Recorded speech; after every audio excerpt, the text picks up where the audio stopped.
When we got married, my husband made it clear the marriage would only last 3 years and children were off the table. But 3 months before our planned separation, I found out I was pregnant. I stayed home that night, eager to tell him the news, but he never came back. The next morning, I saw on TV that he'd picked up his first love, Tracy, who'd just returned to the country. The footage of them laughing together stabbed at my heart. I placed a hand on my belly and whispered, "Baby, we might have to leave Daddy soon. Mommy can't tell him about you yet, but I promise to love you with everything I have, enough for both of us." All day, I could barely eat, waiting anxiously for Sean to come home. For the first time in years, I actually hoped he'd be early, yet dreaded the thought of him bringing up the divorce. I didn't need to wonder if he'd spent the night with Tracy. The fact that he'd met her at the airport said it all, and the thought made me shiver. When Sean finally came home that evening, the silence in the house was deafening. I didn't greet him at the door or have dinner ready. I must have dozed off on the couch, because I woke to the sound of movement. When I opened my eyes, he was standing over me, studying me with an unreadable expression. "You're back?" I asked, still groggy, surprised to see him. "Where else would I be?" he snapped, irritated. I looked away, muttering, "Just thought you had other plans." My throat tightened. There was no point asking about Tracy. Some truths are better left unspoken. "Have you eaten?" I asked instead, remembering his sensitive stomach.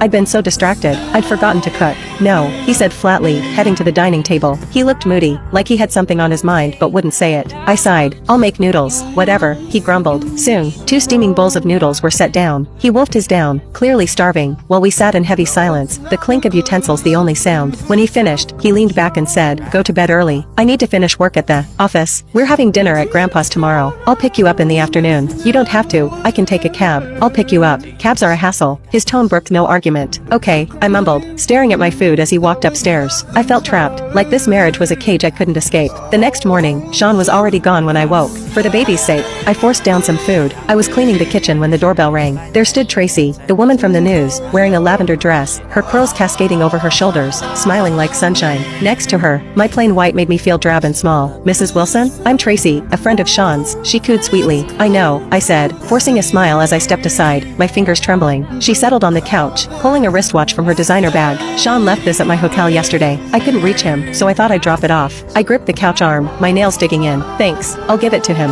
My voice was tight, a headache building. "I'm not feeling well, though. Sorry I can't stay and chat." "Of course, take care," she said, brushing past me. I caught a whiff of rose perfume, the same scent Sean had once said he liked. Alone again, I slid to the floor, staring at the watch. The engraving SG on the back, Sean's initials, a graduation gift from Grandpa Henry. So he'd taken off his watch to dry his shirt after Tracy spilled water on him. The thought was a dull ache in my chest, numbing me. Sean's call interrupted my thoughts. "Be home in 10. Get ready." "Okay." I changed into a simple dress, slipping the watch back on his nightstand without a word. In the car, he glanced at me but didn't ask about the shadows under my eyes. We rode in silence, strangers in the same vehicle. At Guzman Manor, housekeeper Mary was busy in the kitchen. I tried to help, but Sean stopped me. "Mary's got it. Go relax in the garden." "Good idea. I'll check on Grandpa's roses." I welcomed the escape, breathing in the sweet scent of blooms to calm my frayed nerves. Suddenly, a crash from the study. I ran to find Grandpa Henry hurling a pen holder at Sean, hitting him square in the forehead. "Disgraceful. Leaving your wife alone while you..." He slammed a newspaper down, the front page featuring Sean and Tracy embracing at the airport. Taking down the article won't fix this, Sean snapped, holding his head. "You forced me into this marriage with a woman I don't love. You ungrateful." Henry raised his cane, but I stepped between them. "Grandpa, please, don't stress yourself."